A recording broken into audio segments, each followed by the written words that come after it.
Have you ever been frustrated at the systems, processes, or people inside your own business?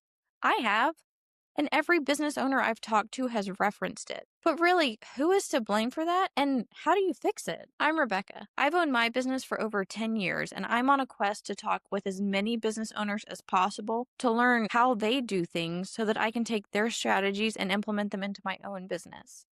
In this conversation, we talked to Keith, who's a third generation business owner and has been in the business for over 30 years. In this clip, he discusses the two things you have to be good at if you want your business to do well, and who really is in control of your business.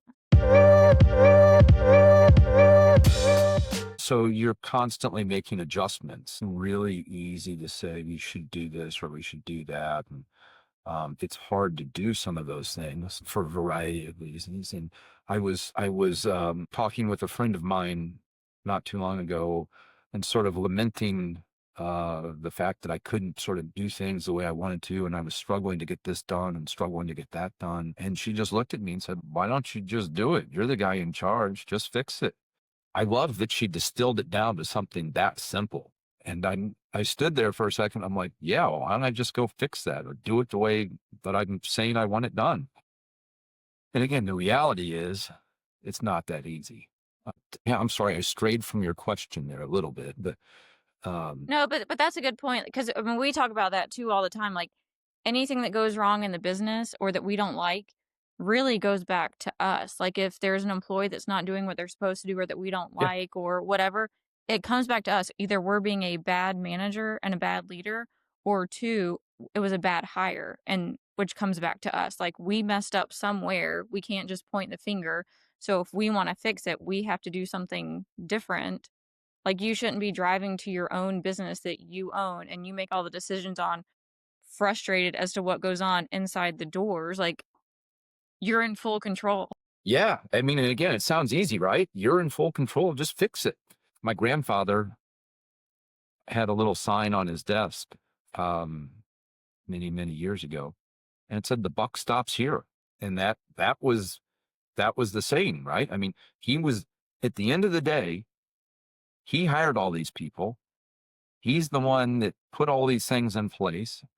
And if there's something that's going sideways or something that someone's not happy with or a success that the company is enjoying, the buck stops with him. And as a small business owner, the buck stops with you. And you can complain about it all you want, which isn't going to fix it, but you're the one that is enabled and empowered to fix it. So it's my favorite saying is hope is not a strategy. So talking about it with someone else, hoping that that's going to fix it, it's not going to happen. So you have to be disciplined, focused, and sort of have that take charge attitude.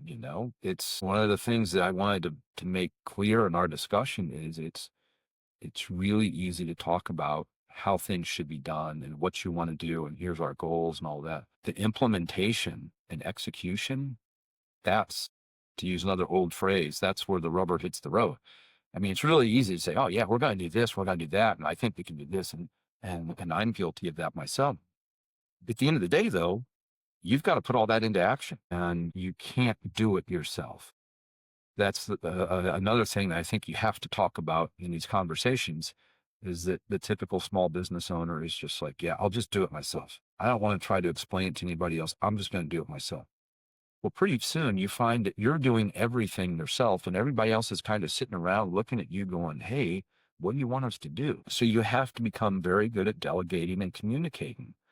And you can never be too good at delegating and communicating. Something you have to work on every day, something I've certainly not mastered.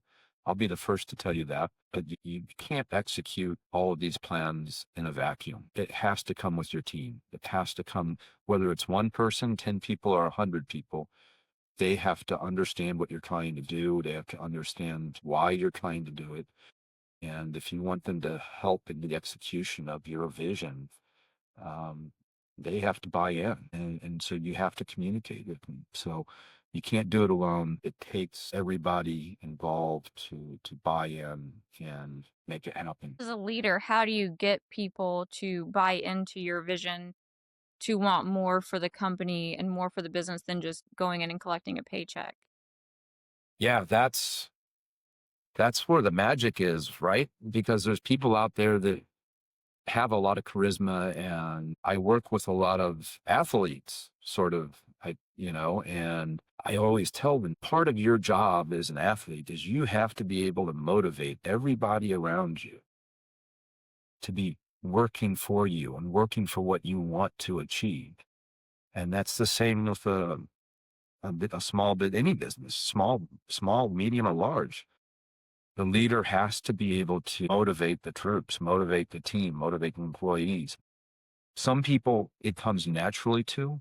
I mean, there's certain people that walk through a door and you just know if you're sitting in a room, and sometimes somebody will just walk into a room full of 20 people and you can just look at that person and go, I don't know who that is, and I don't know what their story is, but that's the one. That person can just walk in and strike up a conversation, and pretty soon people are gravitating towards that person. They've got that charisma, or as I think you kids call it, the riz or something like that these days. I don't even know. But they have that, and it comes naturally. You can't teach that. So those people are born with an advantage over the rest of us mere mortals that are trying to figure it all out. Those people are amazing and worth whatever you can pay them. So for the rest of us mere mortals, we have to work extra hard to communicate our goals and visions with our team. And if you do a good job of that and they understand what their role is in helping you achieve that, man, they're all in.